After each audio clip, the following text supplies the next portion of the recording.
울산은 해변과 바다 풍광이 아름답게 펼쳐져 있는 도시죠.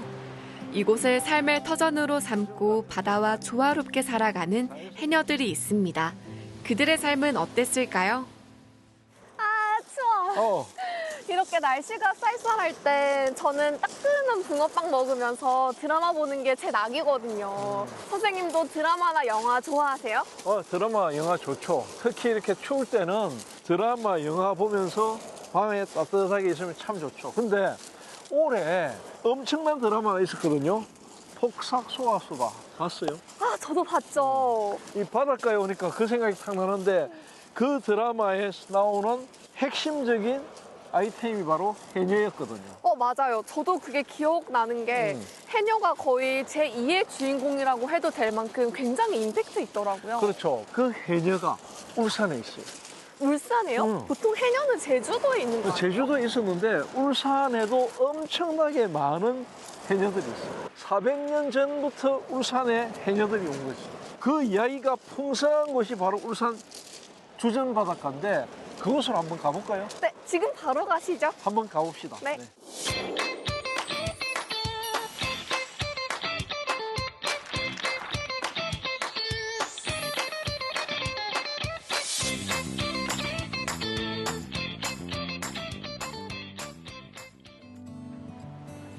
바다하며 활기 넘치고 즐길 거리가 가득한 여름도 좋지만 고요하면서 낭만이 있는 겨울도 색다른 매력이 있죠. 겨울바다를 즐기기 좋은 곳이 있습니다. 선생님, 지금 제 눈앞에 펼쳐진 이 풍경이 너무 아름다운데 여긴 어디예요? 울산 이 동해안 쪽에서 가장 대표적인 항구 주전항이에요. 이 주전이라는 곳은 울산 바닷가를 대표하는 어촌이다 이렇게 보면 됩니다.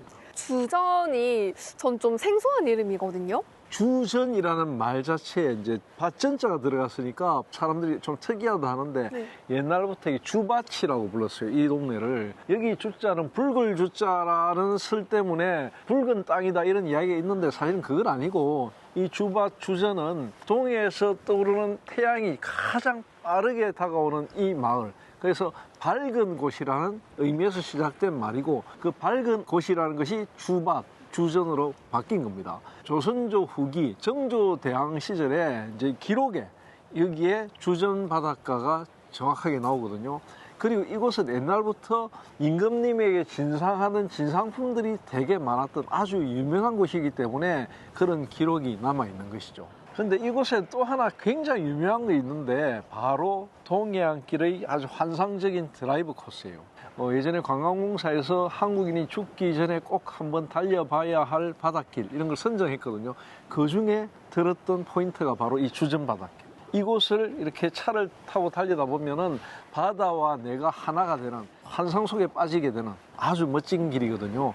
그래서 아주 유명하고 이곳에는 울산 어촌의 역사 이런 것들이 다 담겨 있기 때문에 그리고 새롭게 또 뭔가를 막 하려고 하거든요. 그래서 과거와 현재가 공존하고 있는 바닷가 어촌 마을이라고 보면 됩니다.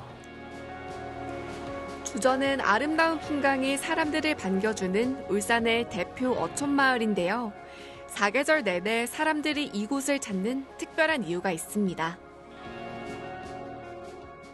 와, 이 자체만으로도 굉장히 아름다운데요.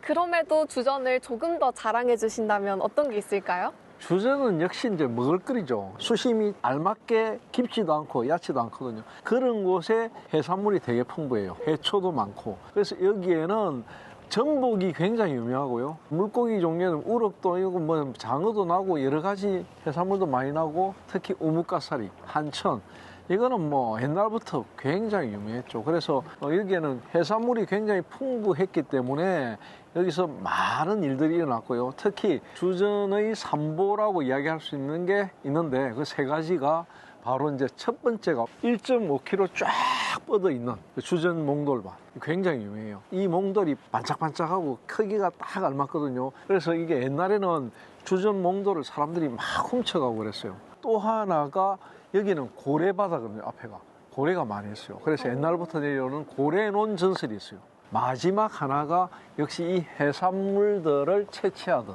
해녀들 이 해녀까지 해가지고 3가지 보배라고 할 수 있습니다. 저는 명물이라고 해서 단순히 뭐 음식 이 정도만 생각했는데 역시 주전은 명물에 해녀까지 포함이 되네요. 그렇죠. 해녀가 바로 이 3가지 중에서 가장 핵심적인 보물이고 이 해녀들 때문에 역시 이 바다가 전국적으로 유명해졌던 겁니다. 해녀하면 대부분 제주도를 떠올리죠. 제주도 다음으로 해녀 활동이 많은 곳이 울산인데요.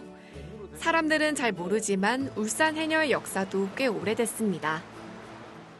주전의 명물 중에서 아까 해녀를 말씀하셨는데 이 해녀에 대해 조금 더 듣고 싶어요. 울산 사람들은 해녀하고 가장 가깝게 다가오는 게 울산 출신 소설가 오영수 선생님의 갯마을이라는 소설의 혜순이의 어머니가 제주 출신 해녀거든요. 그래서 더 잘 알고 있는데 사실 울산의 해녀들이 기록으로 나타난 거는 1477년 성종 임금 때 이제 기록에 울산의 해녀들 이야기가 나옵니다. 그러다가 이제 그 뒤에 본격적으로 이제 울산부 호적 대장에 해녀들이 등장하기 시작하죠. 특히 방구동, 방어진, 장생포 이쪽 동네에 해녀들이 몇 호 살았다는 기록까지 상세하게 나오거든요. 해녀들이 주로 이제 바다에서 나는 해산물을 채취하는데 그물이라든지 낚시라든지 이런 것으로 딸 수 없는 것들이 있잖아요. 특히 전복이라든지 해초류라든지 이런 것들을 직접 채취하는 걸 해녀들이 했던 것이죠. 그리고 해녀는 이게 이제 한 10여 년 전에 이제 유네스코 세계 무형 문화유산으로 지정이 됐거든요. 여기 동북아시아에서도 일본하고 우리만 유일하게 갖고 있는 문화가 해녀 문화인데 그런 것 때문에 이제 막 관심이 많아졌죠. 해녀라는 이름은 옛날부터 계속 이어져 오던 거예요? 해녀는 꼭 옛날부터 있었던 건 아니고 옛날에는 이제 잡녀라고 잠수를 해서 일을 한다고 잡녀라는 이름도 했고 또 이제 제주도에 있던 해녀들이 이제 육지로 넘어왔거든요. 육지로 넘어왔고 동해안 일대에 쭉 분포를 했는데 그 제주 해녀들을 부르는 명칭을 두모악 이런 이름을 썼어요. 두모악. 좀 생소하죠? 네. 이 두모악이라는 이름은 왜 났느냐면 두모, 두무 이렇게 이야기를 했거든요. 그 제주도 사람들을 두고 머리 두자에 털모자, 없을무자 이런 걸 썼거든요. 제주도 하면 떠오르는 산은 한라산이잖아. 이 제주도의 한라산이나 오름들은 다 똑같이 정상 부위가 어떻게 해요? 화산 활동 때문에 움푹 파여 있잖아요. 머리가 없잖아. 그래서 두모, 두무 이렇게 해서 두모악 이런 이름으로 불려왔고 옛날 제주도에서 그 육지로 넘어왔던 해녀들을 부를 때 두모악 이렇게 불렀죠. 두모악이라는 이름뿐만 아니라 제주 해녀들이 육지로 건너와 살았다는 흔적이 남아있는데요. 제주 해녀의 전통 어업 방식이 그대로 이어져 오고 있습니다. 여기 뒤를 보니까 이렇게 막 가들이 되게 나눠져 있고 모양이 독특해요. 이건 뭐예요? 돌들을 이렇게 해안가에 쭉 연결해가지고 담을 쌓아놓은 것 같죠? 네. 바로 이게 갯담이라고 해요. 갯가에 담을 쌓아놨다. 갯담 방식의 고기잡이가 있는 곳이 제주인데 그곳이 주전에 있다는 것은 제주의 문화, 해녀 문화가 그대로 울산으로 왔다는 거예요. 그만큼 이 주전에는 제주 해녀들이 많이 살았다는 거죠. 이 울산에 온 특별한 이유가 있을까요? 고향을 떠난다는 건 쉬운 일이 아니잖아요. 그러니까 뭐 제주 해녀들이 울산에 온 게 막 자발적으로 오고 싶어 온 건 아니겠죠. 근데 왜냐하면 제주도 자체에서 어떤 해초를 따거나 뭐 전복을 채취하거나 이런 것들이 한계에 부딪혔다는 의미도 되고 또 조선조의 굉장한 요리책인 규합총서라는 책이 있어요. 거기 보면은 이 주전 바닷가의 전복이 어뜸이다, 최고다 이렇게 기록이 돼 있거든요. 기록에 남을 정도니까 당연히 제주도 사람들도 울산에 전복이 좋고 성게도 많이 나오고 한천도 많이 나오고 이런 소문을 듣고 제주 해녀들이 울산으로 왔다 이런 추측이 가능합니다. 그러면 이 해녀들을 어떻게 보면 모시고 온 것 같아요. 그러면 되게 귀한 대접을 받았겠죠?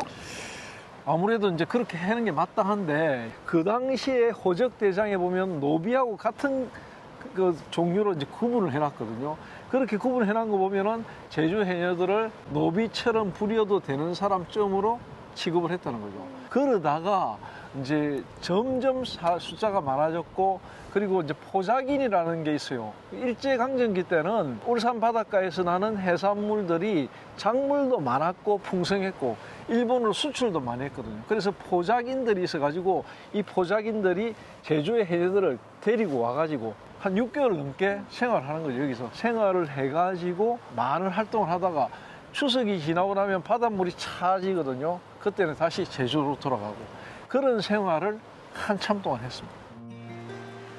태어난 곳에서 평생 사는 게 당연했던 그 옛날, 제주 해녀들은 울산으로 건너와 뿌리를 내렸는데요.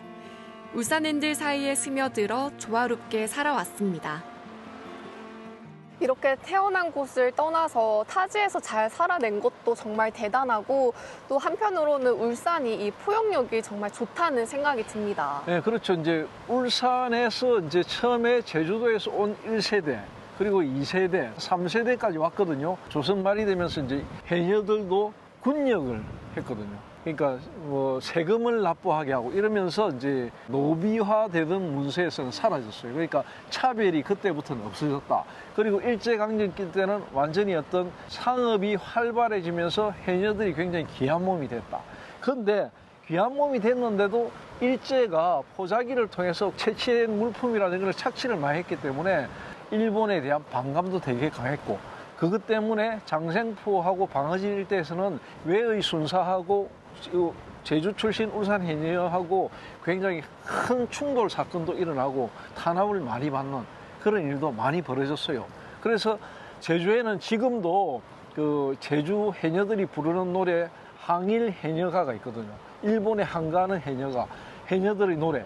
그 속에는 울산 가가지고 돈을 벌고 왔다는 이야기가 가사에 담겨 있을 정도로 제주 해녀들에게는 울산 바닷가가 자기들의 제2의 고향같이 그렇게 여겼고요. 그런 동화된 가정들 때문에 오랜 시간이 지나면서 제주에 왔던 해녀들이 울산 사람화됐고, 남아있는 지금 기록에 보면 한 1000여 명이 울산 해녀로 등록이 되어 있거든요. 그 사람들의 뿌리는 사실은 다 보면 제주도에서 온 해녀들의 후손들이다.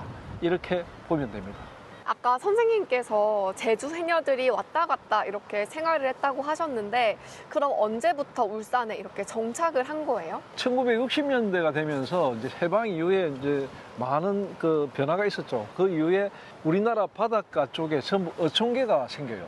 어촌계가 생기면서 어장 관리를 좀 체계화했거든요. 그러면서 이 제주 해녀들이 어촌계의 어떤 한 부분을 맡게 되고, 그러면서 점점 정착 단계로 이어졌거든요. 그때 당시에 제주에서 왔던 해녀들이 울산에 있는 사람들, 울산의 남자들하고 결혼을 하고 가정을 꾸리고 이러면서 여기에서 이제 정착 단계에 이르러 가지고 2세, 3세로 이어져서 오늘에 이르게 된 게 제주 해녀들의 오늘날의 울산 정착기라고 할 수 있고, 그리고 그 해녀들이 점점 사라져 가면서 2000년대에 들어가지고 제주 해녀 문화를 살리기 위해서 해녀 교실, 해녀 학교 이런 것도 막 열고, 그러면서 다시 해녀들을 장려하기 위한 문화가 일어나고 있는 과정이다. 이렇게 보면 됩니다.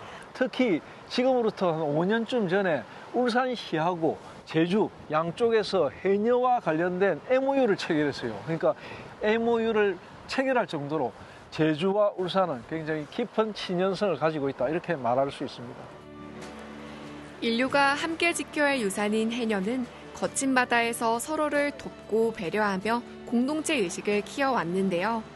그 역사에서 우리의 고유한 삶의 방식을 엿볼 수 있습니다. 울산실록에서 울산 해녀 어떻게 기록하면 될까요? 울산에 해녀가 있었다. 그것도 제주 출신 해녀들이 많이 살았다. 이 굉장히 이제 모르는 사람들 많거든요. 근데 해녀 문화 자체가 10여 년 전에 유네스코 세계 무형유산으로 등재될 정도로 굉장히 귀중한 문화예요. 그 문화가 울산에 남아 있다는 거, 이거 굉장히 중요하거든요. 특히 제주와 울산의 해녀가 다르지 않다. 같이 연결되어 있다. 그것이 400년 전부터 이어져 온 문화다. 그것을 우리가 반드시 기억하고, 그런 기억 속에서 울산 바닷가에 올 때마다 아, 이거 해녀 문화라는 게 울산에 있었구나. 그걸 반드시 기억해야 됩니다. 그리고 3세까지 내려왔던 제주 해녀들의 명맥이 자꾸만 사라져가고 있는 안타까운 현실이기 때문에 그런 것들을 우리가 좀 더 보존하고 기억하고 남기려고 하는 그런 노력이 필요할 것 같습니다. 해녀들의 물질은 다른 데서는 찾아볼 수 없는 우리나라 전통 어록법인데요. 그럼에도 불구하고 자꾸 사라지는 추세여서 아쉽습니다. 역사가 깊은 해녀 문화인 만큼 더 많은 사람들에게 알려지길 기대해 봅니다. 네, 그렇습니다. 울산의 바다를 품고 살아가는 세계문화유산 해녀입니다.